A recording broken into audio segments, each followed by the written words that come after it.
Katanya apply visa Amerika itu ribet dan serem. Enggak kok.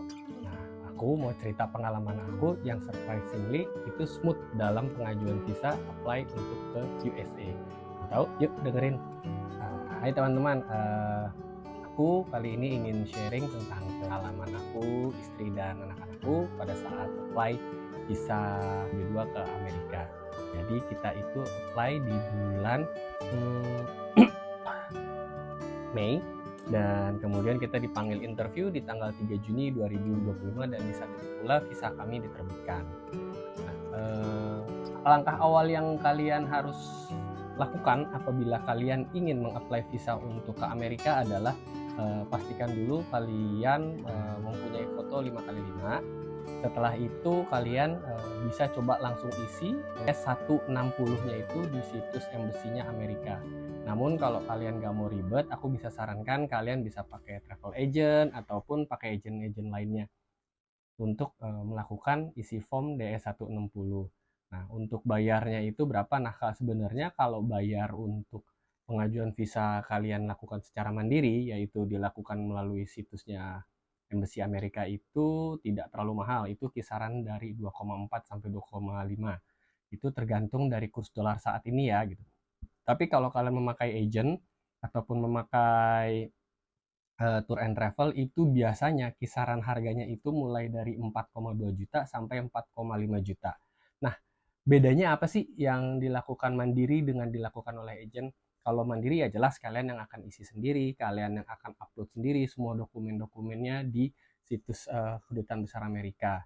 Sedangkan kalau kalian menggunakan jasa agent ataupun tour and travel, itu nanti mereka yang akan isikan untuk kalian formnya. Jadi kalian akan terima rapi dan kalian nanti sebelum interview akan diberikan draft formnya, draft form yang telah diisikan oleh si tour and travel ataupun agent.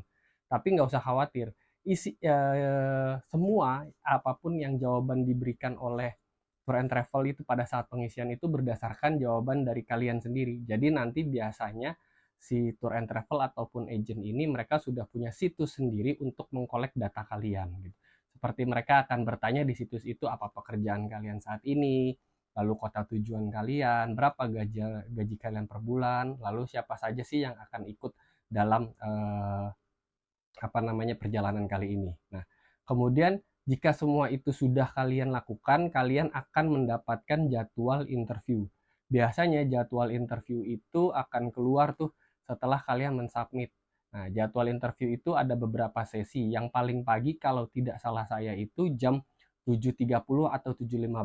Nah, seperti itu. Nah, nanti saya akan kasih tipsnya untuk kalian yang mau ke sana ya, yang mau untuk interview.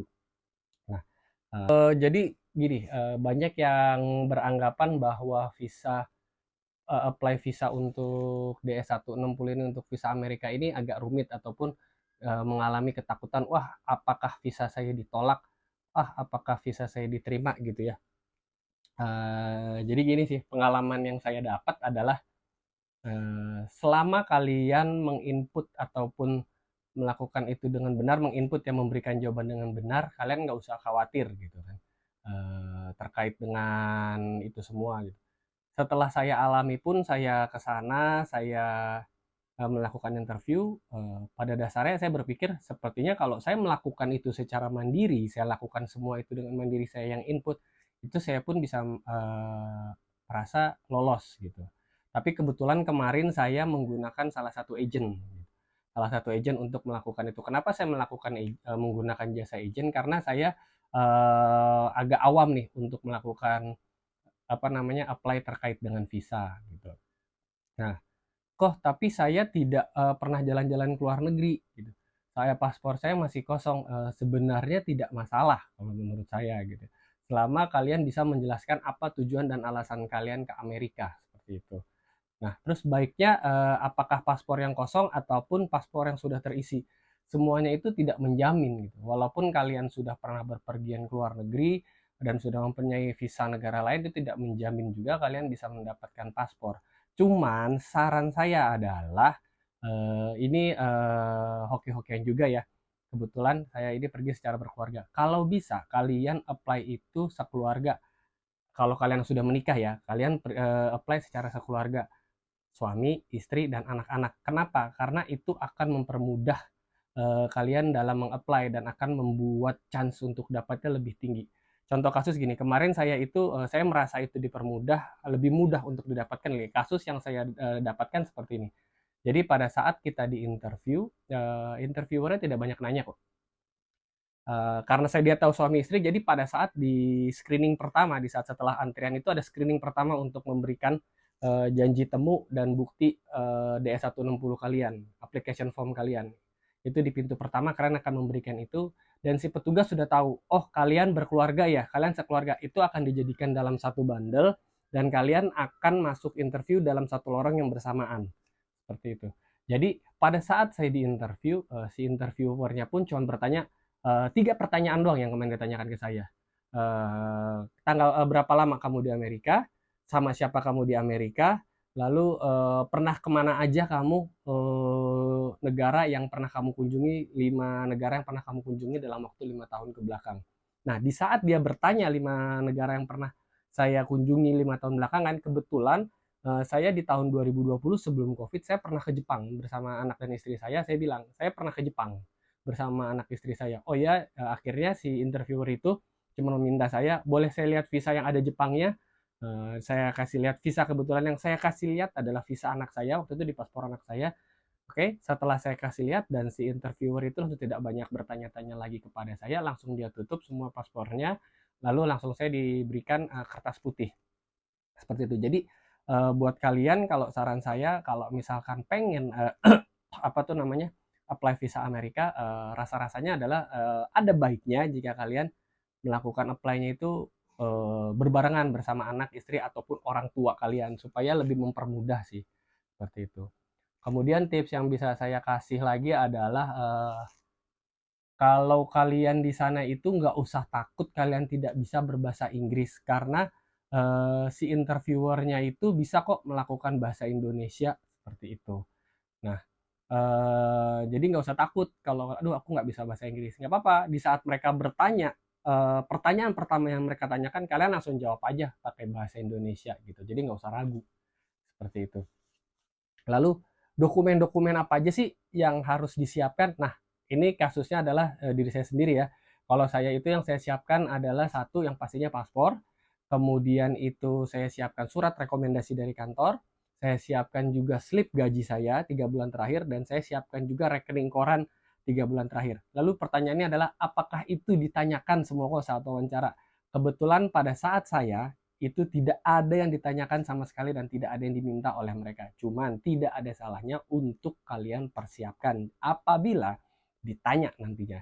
Karena kenapa? Bilik di sebelah saya itu ditanyakan terkait dengan surat rekomendasi kerjanya, seperti itu. Nah, untungnya hokinya saya adalah saya tidak ditanya, karena pada saat saya, yang tadi saya bilang, saya hanya ditanya 3 pertanyaan pada saat interview kemarin itu. Jadi pada saat saya bilang saya pernah berlibur bersama anak dan istri saya ke Jepang, saya langsung di-approve visanya, seperti itu. Nah, eee, kurang lebih sih gambarannya seperti itu. Semoga teman-teman yang ingin apply visa Amerika B1, B2 mendapatkan gambaran bahwa meng-apply visa Amerika itu nggak sulit, jujur, tidak sulit, dan tidak seserem seperti apa yang kita bayangkan. Wah, akan ditanya macam-macam, akan ditanya itinerary, tidak, itu tidak sama sekali. Ditanya tiket, tidak. Dalam kasus saya, itinerary, tiket pesawat, dan booking hotel itu tidak ditanyakan. Malah dari agent saya sempat mengatakan seperti ini, karena saya bertanya kepada agent saya, apakah saya bisa dibikinkan dummy tiket pesawat, lalu dia kemudian menjawab, jangan, karena apabila kita memperlihatkan dummy tiket pesawat kita ke mereka, mereka akan menimbulkan kecurigaan. Kenapa? Karena secara logikanya sih memang benar gitu loh. Visa kalian belum di-approve, tapi kalian sudah memiliki dummy tiket. Itu kan membuat tanda tanya bagi mereka. Sebagai catatan, info yang saya dapat adalah bahwa petugas-petugas interviewer yang ada di kedutaan Amerika ini, mereka mempunyai latar belakang pendidikan sebuah psikolog. Jadi mereka tuh bisa tahu kita menjawab jujur atau tidak. Jadi saran saya, jika kalian memang ingin pergi liburan ke sana, jawablah dengan jujur bahwa kalian ingin pergi berlibur bersama keluarga ke sana. Kemudian tips terakhir dari saya buat kalian yang ingin berangkat interview ke kedubes khususnya di Embassy Jakarta adalah datang 1 jam sebelum kalian jadwal. Misalkan contoh kalian jadwalnya itu jam 8, pastikan jam 7 kalian sudah ada di lokasi. Nah, kebetulan saya tidak membawa kendaraan umum dan tidak membawa kendaraan pribadi, maaf, karena juga di sana tidak ada tempat untuk kalian melakukan parkir ya kendaraan. Jadi kalau saya kemarin adalah menggunakan KRL atau kereta api. Jadi saya turun di stasiun Gondang Dia, dari situ saya jalan kaki gitu. Jadi itu lebih mempermudah sekalian saya jalan kaki pagi-pagi. Nah, kalau kalian pengen naik KRL ataupun kereta listrik gitu ya, kalian bisa melakukan hal yang sama seperti saya, jam setengah 7 sudah ada di stasiun, kalian bisa cari sarapan di sekitar stasiun Gondang Dia, dan itu jadi lebih santai sih buat saya gitu loh. Oke, lalu berapa lama sih waktu yang dibutuhkan di saat kita interview di sana? Itu sangat singkat, mulai dari kalian antri di jadwal pertama untuk pemanggilan, di screening pertama itu untuk menunjukkan janji temu, lalu application form kalian. Dari situ sampai kalian dipanggil ke dalam ruang interview itu hanya memakan waktu 30 sampai 40 menit, tidak lama. Karena prosesnya begitu cepat dan hari itu pula jawabannya tuh keluar. Dalam artian apakah visa kalian ditolak ataupun diterima ya. Jadi ada beberapa kategori: ditolak, diterima, butuh kelengkapan dokumen, dan butuh verifikasi kembali gitu. Kertasnya itu putih, hijau, merah, dan orange atau kuning gitu. Kalau merah itu atau pink itu ditolak, kalau hijau itu dia butuh verifikasi, dan kalau kuning itu dia butuh waktu untuk melengkapkan dokumen seperti itu ya. Kurang lebih demikian. Kalau misalkan ada salah dalam informasi saya mohon maaf.